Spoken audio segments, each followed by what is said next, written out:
अति सुरक्षित रेल नगरी चितरंजन के रेलवे आवास में लूटपाट के बाद एक महिला की हत्या से सनसनी फैल गई। नमस्कार, आप देख रहे हैं आरएस खबर।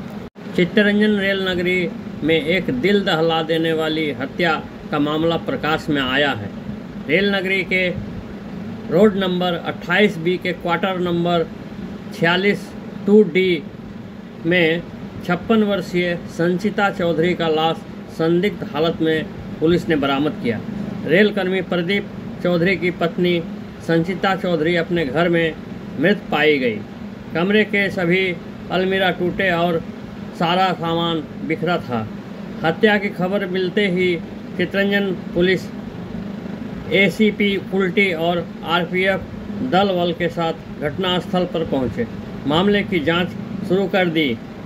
दिल दहला देने वाली इस घटना से रेल नगरी में दहशत का व तनाव का माहौल व्याप्त है।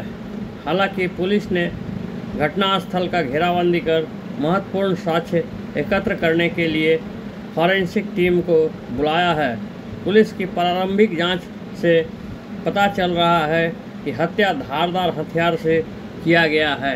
घटना হয়েছে যে আমাদের এই ঘটনা খুবই দুঃখজনক যে আমাদের একজন কলিগ প্রদীপ চৌধুরী যার ডিউটি ছিল বি শিফটে, সে কারখানায় ডিউটি গেছে, তার ওয়াইফ বাড়িতে ছিল। হঠাৎ করে তার কাছে ফোন আসে যে আমরা খবর পাই এবং সে ছুটে আসে বাড়িতে যে তার মিসেসকে মার্ডার করে দেওয়া হয়েছে। এবং যেটা খবর পাওয়া যাচ্ছে, এসে আমরা যেটা দেখছি যে পুরো বাড়ি তছনছ করে দেওয়া হয়েছে।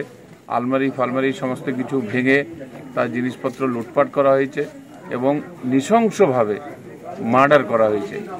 যেটা চিত্তরঞ্জন শহর এত সেফটি সিকিউরিটি, এত প্রোটেক্টেড এরিয়া, তা সত্ত্বেও কিভাবে বাইরের লোকরা এবং এই সমস্ত সমাজ বিরোধীরা এসে এই কাজ করে যাচ্ছে, এটাকে আমরা খুবই গভীরভাবে দেখছি এবং আমরা অ্যাডমিনিস্ট্রেশনের কাছে দাবি রাখবো যে এটাকে খুব গুরুত্ব সহকারে দেখে আগামী দিনে যেন এই ধরনের কোনো ঘটনা না ঘটে। কারণ আমরা এখানে পরিবার নিয়ে থাকি, খুবই দুশ্চিন্তার মধ্যে আগামী দিনে আমাদের থাকতে হবে যে আমরা ডিউটি যাব। এখানে সবাই সিঙ্গেল ফ্যামিলি, কারো কারো বাড়ির হাজব্যান্ড ওয়াইফ শুধু দুইজন থাকে, ছেলেমেয়েরা বাইরে থাকে। আজকে প্রদীপ চৌধুরীর বাড়িরও তাই অবস্থা ছিল, ছেলেমেয়ে তারা বাইরে আছে। এইবার হাজব্যান্ড ওয়াইফ দুজন, হাজব্যান্ড ডিউটি গেছে, ওয়াইফ বাড়িতে একা। এই অবস্থায় বাইরের দুষ্কৃতীরা তারা এসে মার্ডার করে দিয়ে জিনিসপত্র লুটপাট করে নিয়ে চলে গেছে। এটা একটা ভীষণ দুশ্চিন্তার মধ্যে আছি।